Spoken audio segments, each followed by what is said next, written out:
Hi hello നമസ്കാരം, ഏവർക്കും സ്വാഗതം എസ്തെറ്റിക് ലൈഫിലേക്ക്. ഇന്ന് പതിവ് പോലെ എസ്തെറ്റിക് ലൈഫിൽ സന്ധ്യ വിക്രമും അനിഷ കരുണും എത്തിയിട്ടുണ്ട്. പൊതുവേ നമ്മൾ ചെയ്യുന്നത് കുറേ നാച്ചുറൽ ടിപ്സും ആയിട്ടാണ് വരുന്നത്. കുറേ കാര്യങ്ങൾ നിങ്ങൾക്ക് ഉണ്ടാക്കി കാണിക്കുക, വീട്ടിൽ ഹോം മെയ്ഡ് ആയിട്ടുള്ള സാധനങ്ങൾ ഉണ്ടാക്കുക എന്നുള്ളതാണ്. പക്ഷേ ഇന്ന് ഇവിടുത്തെ തന്നെ സർവീസുകളാണ് പറഞ്ഞു തരുന്നത്. അപ്പോൾ നമ്മളോടൊപ്പം ജോയിൻ ചെയ്യുന്നത് ദേവഗംഗ അല്ലേ ദേവ? യെസ്, ദേവഗംഗയാണ് ഇന്ന് ജോയിൻ ചെയ്യുന്നത്. അപ്പോൾ ദേവഗംഗയ്ക്ക് എന്തൊക്കെയാണ് വേണ്ടത്, ആ സർവീസുകളാണ് ഇന്ന് ഇവിടെ കാണിക്കുന്നത് അല്ലേ? അതെ, ഓക്കെ. അപ്പോൾ എന്തൊക്കെയാണെന്ന് ചേച്ചിയുടെ തന്നെ നമുക്ക് ചോദിക്കാം. ഞാനിന്ന് കളറിങ്ങിലോട്ട് പോവാന്ന് വിചാരിക്കുകയാണ്. നമ്മൾ ഇതിനു മുമ്പും കാണിച്ചിട്ടുണ്ട് കളറിങ് മെത്തേഡുകൾ. ഇതൊരു മെത്തേഡാണ്. അതായത് കുറച്ച് കളർ ചെയ്താൽ മതി, അല്ലെങ്കിൽ നമുക്ക് ഫേസിൽ നമ്മൾ കണ്ണാടിയിലോട്ട് നോക്കുമ്പോഴത്തേക്കും നമുക്ക് ഫ്രണ്ടിലോട്ട് മാത്രം ഒന്ന് കളർ കണ്ടാൽ മതി, അത്രയ്ക്കൊന്നും വേണ്ട, എന്നാൽ കളർ ചെയ്യുകയും വേണം. പിന്നെ വേറൊരു കാര്യങ്ങളുണ്ട്, ബഡ്ജറ്റ് ഫ്രണ്ട്ലി. അതായത് കളർ ചെയ്യണം, പക്ഷെ അധികം കാശൊന്നും ചിലവാക്കാൻ പറ്റത്തില്ല. ഇപ്പം സ്ട്രാൻഡ്സ് വെച്ചിട്ടാണല്ലോ, ഓരോ സ്ട്രാൻഡ്സ് വെച്ചിട്ടാണ് കാശ് നമ്മൾ എല്ലായിടത്തും കൊടുക്കുന്നത്. അപ്പം അധികം സ്ട്രാൻഡ്സ് ഒന്നും വേണ്ട, എന്നാൽ കളർ വേണം, ബഡ്ജറ്റ് ഫ്രണ്ട്ലി ആയിരിക്കണം. അങ്ങനെ ഒരു മെത്തേഡാണ് ഇവിടെ കാണിച്ചു തരാൻ പോകുന്നത്. അപ്പോൾ നമുക്ക് ചോദിക്കാം, മുമ്പ് കളർ ചെയ്തിട്ടുണ്ടോ, എങ്ങനെയൊക്കെയാണ്. ഇപ്പം നമ്മൾ ഇവിടെ വരുന്ന എല്ലാവരോടും നമ്മൾ കൺസൾട്ടേഷൻ മസ്റ്റായിട്ട് പറയും. അതുകൊണ്ട് നമുക്കൊന്ന് കൺസൾട്ടേഷൻ കൊടുക്കാം. ഓക്കെ. അപ്പോൾ ദേവഗംഗയ്ക്ക് നേരത്തെ കളർ ചെയ്തിട്ടുണ്ടോ? എത്ര നാളായി? ആയിട്ടുണ്ട്. അപ്പം പ്ലസ് ടുവിനാണ് പഠിക്കുന്നത് കേട്ടോ. അപ്പൊ പ്ലസ് ടുവിന് പഠിക്കുന്ന കുട്ടികളെ എല്ലാവരും കളർ ചെയ്യണമെന്നല്ല ഞങ്ങൾ പറഞ്ഞത്. ഇപ്പോ എന്താ പറയാ, ദേവഗംഗയ്ക്ക് അല്ലെ വേണ്ടിയിട്ടുള്ള ഒരു കളറിങ്, ചെറിയൊരു കളറിങ് മെത്തേഡാണ്. അതങ്ങനെ ലോങ് ലാസ്റ്റിംഗ് ആയിട്ടുള്ളതൊന്നും അല്ല അല്ലെ, ജസ്റ്റ് ഒന്ന് നമ്മൾ കാണിക്കാൻ വേണ്ടിയിട്ട് ചെയ്യുന്നുള്ളതേ ഒരു മെത്തേഡ് കാണിക്കുക എന്നുള്ളത് മാത്രമേ ഉള്ളൂ. എന്നാൽ അത്രയ്ക്കൊന്നും ആവത്തുമില്ല, ഒത്തിരി ഒന്നും ചെയ്യുന്നുമില്ല, എന്നാൽ കുറച്ചുകൂടെ സ്റ്റൈലിഷ് ആയിട്ട് ഇരിക്കുകയും ചെയ്യും. ഇപ്പോഴത്തെ പിള്ളേർക്കൊക്കെ ഇഷ്ടപ്പെടുന്ന ടൈപ്പിലുള്ള, എന്നാൽ സ്കൂളിൽ പോകുമ്പോൾ വലിയ പ്രശ്നങ്ങളൊന്നും ഉണ്ടാവാത്ത രീതിയിലുള്ള ഒരു മെത്തേഡ്. അതും കൂടി നമ്മൾ എടുത്ത് പറയണം, അല്ലെങ്കിൽ പിന്നീടാവുമ്പോൾ കമന്റ് വരും, ഈ ചെറിയ കുട്ടിയെ പിടിച്ചു വെച്ചിട്ടാണോ കളർ ചെയ്യാൻ നോക്കുന്നത് എന്ന് നിങ്ങൾ തന്നെ ഞങ്ങളുടെ അടുത്ത് ചോദിക്കും. അപ്പൊ അതുകൊണ്ടാണ് ഞങ്ങൾ അത് ഒന്ന് ക്ലാരിഫൈ ചെയ്തത്. എനിവേ, നമുക്ക് ഇനിയിപ്പോ എന്താണ് നെക്സ്റ്റ് ചെയ്യാൻ പോകുന്നത്? ഇനി നമുക്ക് ഒരു ഷാംപൂ വാഷ് ഉണ്ട്. നല്ല ക്ലെൻസ് ചെയ്തിട്ട് ഒന്ന് ഷാംപൂ വാഷ് ചെയ്യണം. ഇപ്പം നേരത്തെ കളർ ചെയ്തിട്ടുണ്ടെന്ന് പറയുന്നു, പക്ഷേ അത്രയ്ക്ക് പൊതുവെ കളർ കുറവായിട്ടുള്ള ഒരു ഹെയർ ആണിത്. അപ്പോൾ നമ്മൾ പ്രിഫർ ചെയ്യുന്നത് ഒരു റെഡ് അല്ലാന്നുണ്ടെങ്കിൽ ഒരു ബർഗണ്ടി ഷെയ്ഡിലോട്ട് പോവാം. അതായത് ഒന്നാമത്തെ കാര്യം, നമ്മൾ വീഡിയോ എടുക്കുന്നതാണ്, പ്രേക്ഷകരിലോട്ട് എത്തിക്കുമ്പം ചെറിയ കളറൊന്നും ചെയ്ത് കഴിഞ്ഞാൽ കാണാൻ പറ്റത്തില്ല. നമുക്ക് ഈ മെത്തേഡ് നന്നായിട്ട് കാണണമെന്നുണ്ടെങ്കിൽ കുറച്ച് നല്ല കളർ തന്നെ കാണിക്കണം. അപ്പോൾ അതുകൊണ്ട് നമ്മൾ റെഡിലോട്ടാണ് പോകുന്നത്. എന്നാൽ ഭയങ്കരമായിട്ട് റെഡ് അല്ല, ഒരു ബർഗണ്ടി റെഡ്. ഓക്കെ. അപ്പൊ നമുക്ക് പ്രോസസ് ചെയ്യാം. അപ്പൊ ഇതാണ് ആദ്യം വാഷ് ചെയ്യാണ് ചെയ്യുന്നത്. വാഷ് ചെയ്യണം. പിന്നെ എത്ര നാളായിടം ഹെയർ ഒക്കെ ഒന്ന് കട്ട് ചെയ്തിട്ട്? അപ്പം ഒത്തിരി സമയമായിട്ടുണ്ട് ഹെയർ ഒക്കെ ഒന്ന് കട്ട് ചെയ്തിട്ട്. അപ്പം നമുക്ക് ചെറുതായിട്ടൊന്ന് ഹെയർ കട്ട് ചെയ്യണം. അതായത് ഒന്ന് ട്രിമ്മിങ്, അത്രയും മാത്രം മതി. അപ്പോ ദേവനന്ദയ്ക്ക് ഇഷ്ടമാണോ കളറൊക്കെ ചെയ്യുന്ന? ഇഷ്ടമാണോ? ഇഷ്ടമാണ്. ഓക്കെ. അപ്പോ ദേവഗംഗയാണ്, നമുക്കൊന്ന് ഈ ഗംഗയെ കൊണ്ടുപോയി കുളിപ്പിച്ചിട്ട് വരാം. ശരി ശരി.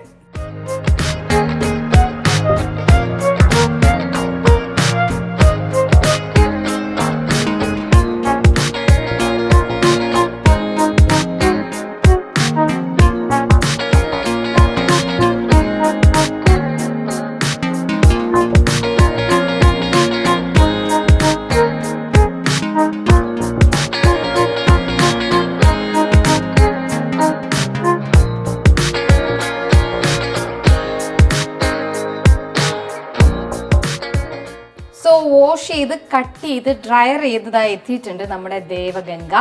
സോ ഇനിയാണ് നമ്മുടെ പ്രോസസ്സിലേക്ക് പോകുന്നത്, അതായത് കളറിങ്ങിലേക്ക് പോകുന്നത് അല്ലേ? കളറിങ്ങിനെക്കാട്ടി കൂടുതൽ പറയാനുള്ളത് ഈ ഒരു മെത്തേഡാണ്. അതായത് ഞാൻ നേരത്തെ പറഞ്ഞതുപോലെ ഒത്തിരി ഒന്നും ആവാതെ എന്നാൽ കളർ ചെയ്യുന്ന ഒരു മെത്തേഡ്. ഭയങ്കര ഈസിയാണ്, ഇത് ചെയ്യാൻ കുറച്ചുകൂടി ഈസിയാണ്. നമുക്ക് വീട്ടിലൊക്കെ ചെയ്യാമോ? വീട്ടിൽ ചെയ്യാൻ പറ്റത്തില്ല, പാർലറിൽ തന്നെ വന്ന് ചെയ്യണം. അതെ, പിന്നെ നമ്മളൊക്കെ എന്തിനാണ് ഇരിക്കുന്നത്? വളരെ ഈസി മെത്തേഡ് ആണെന്ന് പറഞ്ഞതുകൊണ്ട്, കാരണം വീട്ടിൽ ചെയ്യുന്ന ഒരുപാട് കാര്യങ്ങളാണ് നമ്മളിവിടെ പലപ്പോഴും നിങ്ങൾക്ക് മുന്നിലേക്ക് കാണിച്ചു തരുന്നത്. അപ്പൊ അതുകൊണ്ട് തന്നെ ഞാൻ ഒന്ന് ചോദിച്ചതാണ്, ഇത് വീട്ടിൽ ചെയ്യാൻ പറ്റുമോ എന്നുള്ളത്. ഇല്ല, രണ്ടുപേരുണ്ടെങ്കിൽ വീട്ടിൽ ചെയ്യാൻ പറ്റും. പക്ഷേ ഈ റേഷ്യോയും കാര്യങ്ങളും എല്ലാം ഞാൻ പറയുകയാണെന്നുണ്ടെങ്കിൽ ഹെയർ കളർ പോലുള്ള സംഭവങ്ങൾ എപ്പോഴും പ്രൊഫഷണൽ ഒരു ആളുടെ അടുത്ത് പോയി തന്നെ ചെയ്യണം. അല്ലാതെ സ്വന്തമായിട്ട് ഒരു ഡിസിഷനും എടുക്കരുത്. പിന്നെ നമുക്കെന്താന്ന് പറഞ്ഞാൽ നമുക്കിങ്ങനെ സജഷൻസ് ഒക്കെ ചോദിച്ച് എടുത്ത് ചെയ്തിരുന്നാലും ഈ പറഞ്ഞതുപോലെ കെയർ ചെയ്യുക. എപ്പോഴും ഹെയർ കളർ ചെയ്തിരുന്നാലും ഇല്ലെങ്കിൽ ഒരു കെമിക്കൽ സംഭവങ്ങൾ ചെയ്തിരുന്നാലും ആഫ്റ്റർ കെയർ നിർബന്ധമാണ്. അത് ഒരാളോട് ചോദിച്ച് മനസ്സിലാക്കി ചെയ്യണം. അപ്പോൾ നമുക്ക് ഇവിടെ തന്നെ വന്ന് ചെയ്യുക. Inspire bridal studio, Karamana. ഇങ്ങനെ നമുക്ക് ഒരു പാർട്ടീഷൻ ചെയ്യുക അല്ലേ? ഇയർ ടു ഇയർ പാർട്ടീഷൻ ചെയ്യുക. നമ്മൾ ബാക്കി മുടിയിൽ ഒന്നും ചെയ്യുന്നില്ല. എന്നിട്ട് ഇവിടെ നിന്ന് ഇങ്ങനെ ക്രൗൺ ഏരിയ വരെ ഒരു സ്ക്വയർ എടുക്കണം.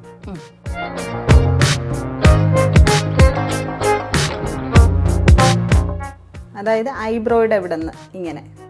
പാർലറിലുള്ള ആൾക്കാർക്കൊക്കെ അറിയായിരിക്കും.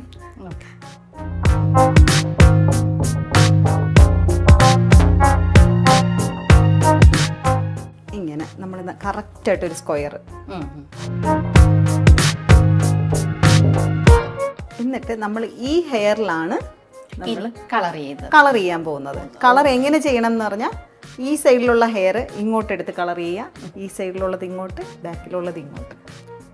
അപ്പോൾ നമ്മൾ ആലോചിച്ച് കഴിഞ്ഞാൽ അറിയാം കളർ എടുത്ത് കഴിയുമ്പോൾ ഇങ്ങനെ എല്ലാ സൈഡിലോട്ടും വീഴും.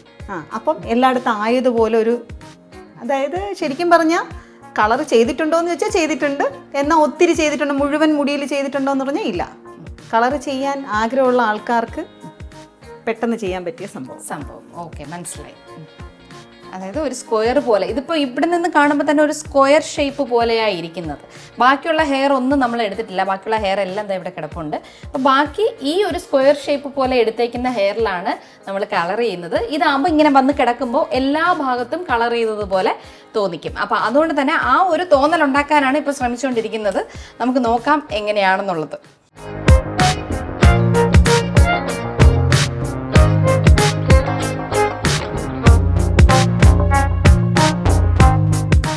ബാക്കിയുള്ള ഹെയറിൽ നമ്മൾ തൊടുന്നേയില്ല, നമ്മൾ പിൻ ചെയ്തങ്ങ് വെക്കണം. ഇപ്പം നമ്മൾ ഇയർ ടു ഇയർ എടുത്ത ആ ഭാഗവും നമ്മൾ ഫ്രണ്ടിലോട്ട് ഇടണം. ഓക്കെ. ഒത്തിരി ഹെയർ ഉള്ള, ഇപ്പം ഇതിൽ അത്ര ഹെയർ ഇല്ല, ഫ്രണ്ടിലോട്ട് ഇച്ചിരി ഹെയർ കുറവാണ്. അപ്പോൾ നമുക്ക് എന്ത് ചെയ്യാന്ന് പറഞ്ഞാൽ അത്യാവശ്യം ഈ ഹെയറിലും കൂടെ ഇതിൻ്റെ ഇടയിലുള്ള രണ്ട് സ്ട്രാൻഡ്സിനും കൂടെ ഇതുണ്ട്. ഒത്തിരി ഹെയർ ഉള്ള ആൾക്കാർ ഇത് ചെയ്യണ്ട, കാരണം ഇവിടെ ഒത്തിരി മുടി ഉണ്ടാവും. ഇത് വന്നിങ്ങനെ ഫ്രെയിമായി കിടക്കാൻ വേണ്ടിയിട്ട്. ഇതിൽ മുടി കുറവാണ്. അപ്പം നമുക്ക് ഈ ഫ്രണ്ടിൽ ഇയർ ടു ഇയർ സെക്ഷൻ എടുത്തതിലും കൂടെ ഒരു 2 എണ്ണവും കൂടെ കൊടുക്കാം. എങ്കിലേ ആ ഒരു ഭംഗി വരത്തുള്ളൂ. ഇപ്പുറത്തെ സൈഡിൽ മുടി കുറവാണ്, ഇപ്പുറത്തെ സൈഡിൽ അതിനേക്കാളും കുറച്ചുകൂടെ കൂടുതലാണ്. അതാണ് ഞാൻ എപ്പോഴും പറയുന്നത്, ഓരോ ആൾക്കാർക്ക് ഓരോ മെത്തേഡാണ്. ഹെയർ കളറിങ്ങിനായിരുന്നാലും ഈവൻ ഷാമ്പൂ തിരഞ്ഞെടുക്കുന്നതിലായിരുന്നാലും. ഇപ്പം മോള് ഇപ്പം എന്ത് ഷാമ്പൂ ആണ് ഇടുന്നതെന്നൊന്നും അറിയത്തില്ല. വീക്ക്ലി വൺസ് ആണോ ഷാമ്പൂ ഇടുന്നത്? ട്വൈസ്. അപ്പോൾ ഓരോരുത്തർക്കും ഓരോ രീതിയാണ്. ഇപ്പോൾ കൺസൾട്ടേഷൻ എന്ന് പറയുന്നത് ഏറ്റവും ഇമ്പോർട്ടൻ്റ് ആയിട്ടുള്ള ഒരു കാര്യമാണെന്ന് നമുക്ക് ഇതിൽ നിന്ന് മനസ്സിലാക്കാം. ഷാമ്പൂ ആയിരുന്നാലും തിരഞ്ഞെടുക്കുമ്പോൾ നമുക്ക് ഡ്രൈ ഹെയറിനും ഓയിലി ഹെയറിനും അങ്ങനെ നമുക്കൊരു പ്രൊഫഷണൽ മാത്രമല്ല പേഴ്സണൽ ഷാമ്പൂ വേണമെന്ന് ഞാൻ എപ്പോഴും പറയും എല്ലാവരോടും. നമുക്കെന്ന് പറഞ്ഞിട്ട് നമുക്കൊരു ഷാമ്പൂ വേണം ഡെയിലി റൊട്ടീൻ്റെ ഭാഗമായിട്ട്. അപ്പോൾ നമുക്ക് സ്റ്റാർട്ട് ചെയ്യാം. റെഡ് കളറാണ് ചെയ്യാൻ പോകുന്നത്. നേരത്തെ പറഞ്ഞിരുന്നു റെഡ് കളറാണ് ചെയ്യുന്നതെന്നുള്ളത്. അപ്പോൾ അതൊന്ന് ഇത് മാത്രം അല്ലേ? ഓക്കെ. ഇതെന്താണ്? മാട്രിക്സിൻ്റെ കളറിങ് ആണ് ചെയ്യാൻ പോകുന്നത്.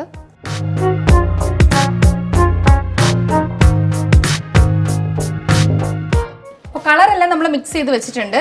ഇനിയിപ്പോൾ നമ്മൾ സ്റ്റാർട്ട് ചെയ്യാൻ പോവുകയാണ്. ഇത് ഫോയിൽ പേപ്പർ ആണ് അല്ലേ? അതെ, ഫോയിലാണ്. അത് ഞാൻ ഓരോന്നായിട്ട് തരാം. നമുക്ക് ആദ്യം ഇവിടെ നിന്ന് ഞാൻ പറഞ്ഞില്ലേ കുറച്ച് കട്ടി കുറവുള്ള മുടി ആയതുകൊണ്ട് നമുക്ക് ഇവിടെ നിന്ന് സ്റ്റാർട്ട് ചെയ്യാം. നമ്മൾ കുറച്ച് ഭാഗം ഇങ്ങനെ വിടുന്ന് കുറച്ച് തിന്നായിട്ടുള്ളൊരു ലെയർ അടുത്തതെടുക്കുന്നു. ശരി, പിടിച്ചു. ഇത് പിടിച്ചു.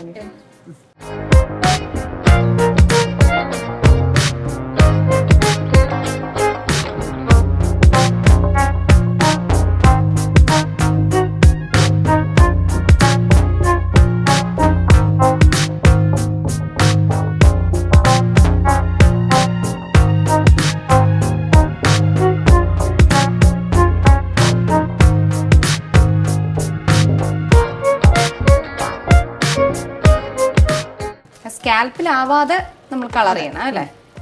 അപ്പോൾ ഇത്രയും ഭാഗത്ത് മാത്രം. ഈ കളർ എത്ര നാൾ നിൽക്കുമായിരിക്കും? ഇത് കുറച്ച് നാൾ വാഷ് ഔട്ട് നമ്മുടെ ഡെയിലി റൊട്ടീൻ പോലെ, അതായത് എങ്ങനെയാണ് വാഷ് ചെയ്യുന്നത് അതുപോലെ ഇരിക്കും. ഇനി അടുത്തത് നമ്മളിത് ഇവിടെ ഈ ഫോയിലുണ്ട്, അതിന്റെ മുകളിൽ കുറച്ച് മുടിയുണ്ട്. ഇവിടെ കട്ടി കുറവ് ഉള്ളത് കൊണ്ട് നമ്മൾ കുറച്ചുകൂടെ മുടി ഇതിന്റെ പുറത്തുകൂടെ ഇടുകയാണ്. കുറച്ചുകൂടെ മുടി ആഡ് ചെയ്ത് ഇപ്പം നമ്മൾ ഇവിടെ ചെയ്ത് കഴിഞ്ഞു. നമ്മൾ സ്ക്വയർ മെത്തേഡിലാണ് പൊക്കോണ്ടിരിക്കുന്നത്. ഇനി അടുത്തത് വീണ്ടും സ്ക്വയർ ആയിട്ട് അല്ലേ?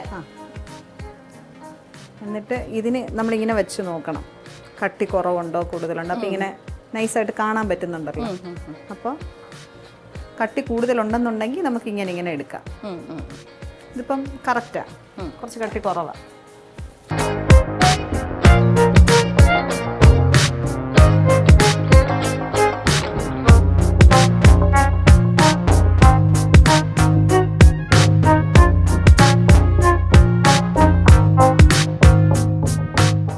അപ്പോൾ ഒരു 20 മിനിറ്റ്സ് അല്ലേ? 20 മിനിറ്റ്സ് കഴിഞ്ഞു. ഇനി നമുക്കിത് വാഷ് ചെയ്യാനുണ്ട്. വാഷ് ചെയ്ത് ഡ്രയർ ചെയ്ത് സെറ്റ് ചെയ്തെടുക്കാൻ പോവുകയാണ്. അപ്പോൾ അത് കഴിഞ്ഞിട്ടുള്ള ഫൈനൽ ലുക്ക് കാണാനായിട്ട് എല്ലാവരും വെയിറ്റ് ചെയ്തിരിക്കുകയാണെന്ന് അറിയാം. സോ അതിലേക്ക് പോയാലോ ചേച്ചി? നമുക്ക് വാഷ് ചെയ്തിട്ട് വരാം. ഓക്കെ. അപ്പോൾ ഇതാ നല്ല കളറായിട്ട് കിട്ടിയിട്ടുണ്ട്, നല്ല വാഷ് ചെയ്ത് സെറ്റ് ചെയ്ത്. ഈ വേറെ എന്തൊക്കെ ചെയ്തിട്ടുണ്ട് ചേച്ചി ഇതിനകത്ത്? ഇനി വേറെ ഒന്നും ചെയ്തിട്ടില്ല, ജസ്റ്റ് ഡ്രയർ ചെയ്തു, സെറ്റ് ചെയ്തു.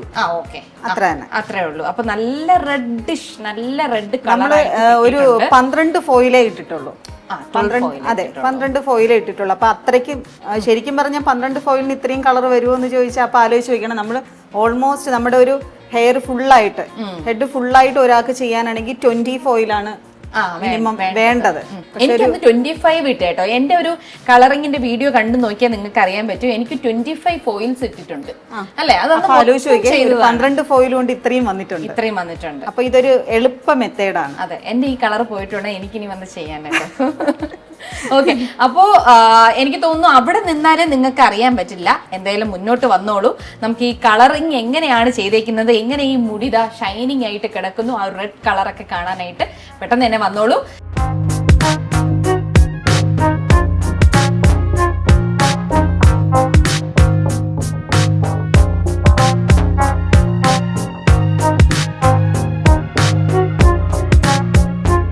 ഇന്നത്തെ എപ്പിസോഡ് ഇവിടെ വൈൻഡപ്പ് ചെയ്യാനുള്ള സമയമായിരിക്കുകയാണ്. അപ്പോൾ നിങ്ങൾക്കും ഇതുപോലെ എസ്തെറ്റിക് ആയിട്ട് നിങ്ങളുടെ ലൈഫ് കൊണ്ടുപോകണമെന്നുണ്ടെങ്കിൽ, നിങ്ങൾക്ക് ബ്യൂട്ടി പരമായിട്ട് എന്തെങ്കിലും സംശയങ്ങളോ അല്ലെങ്കിൽ എന്തെങ്കിലും ആവശ്യങ്ങളോ ഉണ്ടെങ്കിൽ തീർച്ചയായും ഇൻസ്പയർ ബൈ ഡൈറ്റ് സ്റ്റുഡിയോയിലോട്ട് വരിക. സോ സന്ധ്യ ചേച്ചി ഇവിടെ റെഡിയാണ്. ഓക്കെ, നെക്സ്റ്റ് ടൈം കാണാം. Bye bye.